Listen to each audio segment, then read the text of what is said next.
Hi hello welcome back to my channel. അപ്പം വെക്കേഷനൊക്കെ ആയിട്ട് എന്തൊക്കെയാണ് മക്കളെ പരിപാടി? ഞാൻ ഇന്നിവിടെ ഒരു ഔട്ട് വീഡിയോ ആയിട്ടാണ് വന്നിട്ടുള്ളത് കേട്ടോ. വേറെ എവിടെയല്ല, നമ്മുടെ സ്വന്തം നാടായിട്ടുള്ള ചാലിയം കടലുവണ്ടിയിലാണ്.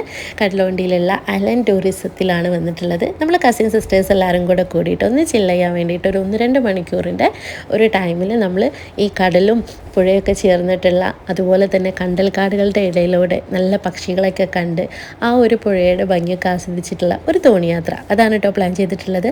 പിന്നെ ഈ തോണിയാത്രയിൽ തന്നെ ഫുഡും കാര്യങ്ങളൊക്കെ ഇൻക്ലൂഡ് ആയിട്ടുള്ള പാക്കേജും കാര്യങ്ങളൊക്കെ ഉണ്ട് കേട്ടോ. അപ്പോൾ അത് അന്വേഷിച്ച് കഴിഞ്ഞാൽ അറിയാൻ കഴിയും. പിന്നെ ഈ വേലിയിറക്കം വേലിക്കയറ്റത്തിൻ്റെ ഒക്കെ പ്രശ്നമുള്ളതുകൊണ്ട് അവർ പറയുന്ന സമയത്താണ് നമ്മളവിടെ കറക്റ്റ് എത്തേണ്ടത് കേട്ടോ. ആ കറക്റ്റ് എത്തിക്കഴിഞ്ഞാലാണ് നമുക്ക് അവിടുന്ന് പോകാൻ കഴിയുക. അങ്ങനെ നമ്മൾ ടിക്കറ്റൊക്കെ എടുത്ത് കയറാൻ വേണ്ടി പോവാണ് കേട്ടോ. ഞാൻ കുറച്ച് ലേറ്റ് ആയിട്ടുണ്ടായിരുന്നു, അപ്പോൾ എനിക്ക് വേണ്ടിയിട്ട് എല്ലാവരും കാത്തിരിക്കായിരുന്നു. കറക്റ്റ് അവർ 11 മണി എന്നാണ് പറഞ്ഞത്. ആ 11 മണിക്ക് തന്നെ നമ്മളവിടെ എത്തണം കേട്ടോ, എന്നാലാണ് ആ ഒരു ടൈമിങ് ക്ലിയർ ആവുക. നമ്മൾ കയറുന്നതിന് മുമ്പുള്ളൊരു കാഴ്ചയാണ് കേട്ടത്. ഒരുപാട് തോണികൾ കണ്ടില്ല, വെള്ളത്തിൽ ഇങ്ങനെ വണ്ടി നിർത്തിയിട്ടതുപോലെ ഇങ്ങനെ വെള്ളത്തിലാണ് പാർക്ക് ചെയ്ത് വെച്ചിരിക്കുന്നത് കണ്ടില്ല. അതിനിടയിൽ ട്രെയിനൊക്കെ പോകുന്നത് കാണാൻ നല്ല ഭംഗിയാണ് കേട്ടോ. അപ്പം നമ്മൾ തോണിയിലേക്ക് കയറാൻ വേണ്ടി പോവാണ്. 2 തോണിയിലായിട്ടാണ് കേട്ടോ എല്ലാവരും കൂടെ കയറി പോകുന്നത്. 10 ആൾ വീതം എന്നുള്ളതാണ് കണക്ക് ഓരോ തോണിയിൽ. അപ്പോൾ അത് ബാലൻസ് ചെയ്തിട്ടാണ് നമ്മൾ കയറേണ്ടത്. നമ്മൾ ലൈഫ് ജാക്കറ്റൊക്കെ ഉപയോഗിച്ചിട്ടായിരുന്നു കേട്ടോ പോയിട്ടുണ്ടായിരുന്നത്. അപ്പോൾ കയറാൻ വേണ്ടി തോണിയിലേക്ക് കയറാൻ വേണ്ടി പോവുകയാണ്. അങ്ങനെ ഓരോരുത്തർ കയറുന്നുണ്ട്.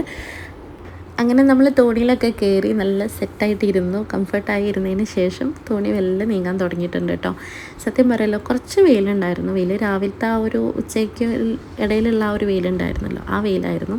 അപ്പോൾ അതിൻ്റെ ഒരു ചൂടുണ്ടായിരുന്നു. എന്നാലും അതിനിടയിലൂടെ വരുന്ന ആ ഒരു കാറ്റുണ്ടല്ലോ, നല്ലൊരു തണുത്ത കാറ്റായിരുന്നു കേട്ടോ. അപ്പോൾ ആ കാറ്റൊക്കെ കൊണ്ട് കാഴ്ചകളൊക്കെ കണ്ടിങ്ങനെ ഇരുന്ന് മെല്ലെ ഇങ്ങനെ പോകുമ്പോൾ ഭയങ്കര അടിപൊളിയായിരുന്നു, നല്ല രസമായിരുന്നു. ഞാൻ ആദ്യമായിട്ടാണ് ഇങ്ങനെ ഒരു എക്സ്പീരിയൻസ്. സത്യം പറയല്ലോ, നമ്മുടെ സ്വന്തം നാട്ടിലെന്ന് പറഞ്ഞിട്ട് കാര്യമില്ല, നമ്മളിതുവരെ പോയിട്ടില്ല കേട്ടോ. ഞാൻ ആദ്യമായിട്ടാണ് പോകുന്നത്. എൻ്റെ ഫസ്റ്റ് ടൈം എക്സ്പീരിയൻസ് ആണ്. പിന്നെയെന്ന് പറഞ്ഞു കഴിഞ്ഞാൽ മുറ്റത്തെ മുല്ലയ്ക്ക് മണല്ല എന്ന് പറയുന്ന പോലെ നമ്മുടെ നാട്ടിൽ എന്തെങ്കിലുമൊക്കെ ഉണ്ടെങ്കിൽ നമുക്കൊരു മടിയല്ലേ പോയി കാണാനൊക്കെ. ചിലപ്പം പുറം നാട്ടിലായിരിക്കും നമ്മൾ പോയി കാണുക. കോഴിക്കോട് നിന്ന് ഒരു 20 കിലോമീറ്റർ മാറിയിട്ടാട്ടോ ഈ കടലുവണ്ടി ഈ ഒരു അടിപൊളി സ്പോട്ട് വരുന്നത്. എന്തായാലും മിസ്സാക്കാൻ പറ്റാത്തൊരു സ്പോട്ടാണ്. കാരണം നമ്മളെ ലൈഫിൽ ഒരു തവണയെങ്കിലും ഇതുപോലുള്ള കാര്യങ്ങളൊക്കെ ഒന്ന് എക്സ്പീരിയൻസ് ചെയ്യണം കേട്ടോ. നമ്മുടെ ചുറ്റും ഇത്രയും മനോഹരമായിട്ടുള്ള കാര്യങ്ങളൊക്കെ ഉണ്ടാകുമ്പോൾ അത് കാണാതിരിക്കുക എന്ന് പറയുന്നത് ഭയങ്കര നഷ്ടമല്ലേ. ഇത് ഞങ്ങളുടെ ഫാമിലി മെമ്പേഴ്സ് അടങ്ങുന്ന വേറൊരു തോണിയാണ് കേട്ടോ മുന്നിൽ പോകുന്നത്. അപ്പോൾ നമ്മൾ കണ്ടൽക്കാടുകളുടെ ഉള്ളിലൂടെ കയറി പോകാൻ വേണ്ടി തുടങ്ങിയിട്ടുണ്ട്. അവിടെ നേരെ കാണുന്ന പാലം കടലുവണ്ടി പാലമാണ് കേട്ടോ. ഈ ട്രെയിനൊക്കെ പോകുന്ന പാലമാണ്. ആ പാലമാണ് ആ കാണുന്നത് കേട്ടോ. പിന്നെ അതിൻ്റെ സെൻട്രലായിട്ട് വരുന്ന ഒരു കുഞ്ഞു കടയാണ് കേട്ടോ. വെള്ളത്തിലുള്ള കട എന്നൊക്കെ കേട്ടില്ല, ആലപ്പുഴയിൽ പോയപ്പോൾ ഞാനിങ്ങനെ കണ്ടിട്ടുണ്ട് കേട്ടോ. സത്യം പറയില്ല, കണ്ടപ്പോൾ നല്ല കൗതുകം തോന്നി. മാത്രമല്ല നല്ല രസം, നമുക്ക് അവിടെ നിന്ന് എന്തെങ്കിലുമൊക്കെ വാങ്ങിച്ച് കഴിക്കാമെന്നൊക്കെ വിചാരിച്ചു കേട്ടോ. നീ കാണുന്നില്ലേ, പലതും ഉണ്ട് കേട്ടോ അവിടെ. കടികളുണ്ട്, അതുപോലെ തന്നെ വെള്ളം, അതുപോലെ തന്നെ പത്തിരി, പുട്ട്, മീൻകറി, ഫിഷ് ഫ്രൈ, അങ്ങനത്തെ ഒരുപാട് ഐറ്റംസ് ഉണ്ട്. കണ്ടാൽ കുഞ്ഞാണെങ്കിലും ഒരുപാട് ഐറ്റംസ് അവിടെ അടങ്ങിയിട്ടുണ്ട് കേട്ടോ.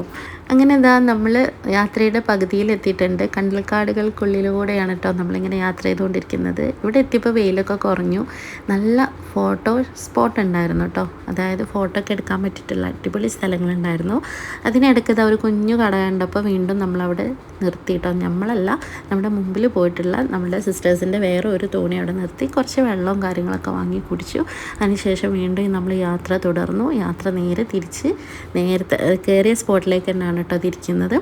അപ്പോൾ ഇതൊക്കെയാണ് അവിടുത്തെ കാഴ്ചകളേക്കാളുപരി നമുക്ക് നമ്മുടെ മനസ്സിനൊരു റിലാക്സേഷനും കാര്യങ്ങളും, അതുപോലെ തന്നെ നമ്മുടെ കസിൻ സിസ്റ്റേഴ്സും ഫ്രണ്ട്സൊക്കെ ആയിട്ട് വരാനും ഫാമിലി ആയിട്ട് വരാനും അവരായിട്ടൊന്ന് എൻജോയ്മെൻറ്റ് ചെയ്യാനൊക്കെ പറ്റിയിട്ടുള്ള അടിപൊളി സ്പോട്ടാണ്. അങ്ങനെ നമ്മൾ കാഴ്ചകളൊക്കെ കണ്ടതാണ് നമ്മൾ കയറിയ സ്ഥലത്തേക്ക് തന്നെ എടുക്കാറായിട്ടുണ്ട് കേട്ടോ.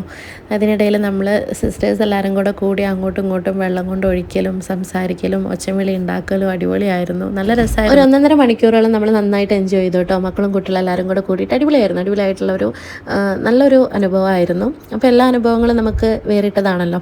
അപ്പോൾ പോകാത്തവരുണ്ടെങ്കിലൊക്കെ ഒന്ന് പോയി നോക്കുക, അധികം ചിലവൊന്നുമില്ല. അപ്പോൾ നമ്മുടെ നാടൊക്കെ ഇഷ്ടപ്പെട്ടിട്ടുണ്ടെങ്കിൽ, വീഡിയോയും കൂടി ഇഷ്ടപ്പെട്ടിട്ടുണ്ടെങ്കിൽ ഒന്ന് ലൈക്ക് ചെയ്ത് സബ്സ്ക്രൈബ് ചെയ്യാൻ മറക്കരുതേ. Thank you.